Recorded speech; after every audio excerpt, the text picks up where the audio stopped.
Lesson number 22nd. Welcome in Inspiring English Academy. You will get 4 seconds after every question. Listen to the question.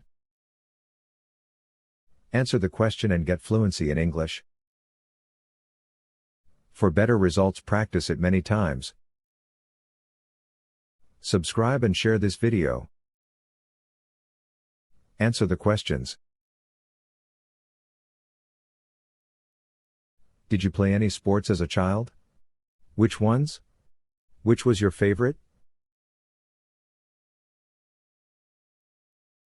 Do you play any sports? Which ones? Which sport is your favorite? Why? Do girls and women play sports in your native country?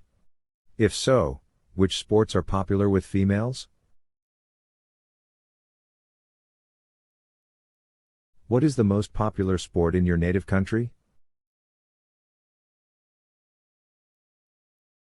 What equipment or uniform is needed for this sport?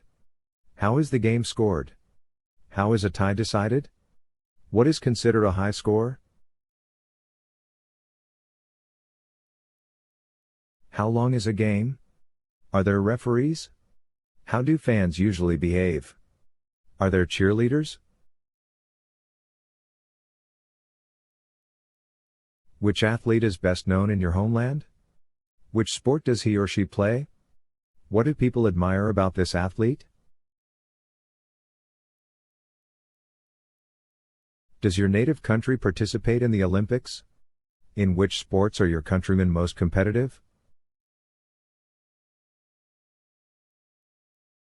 What are some team sports? Which do you play? Subscribe and share this video. Have a happy learning with us.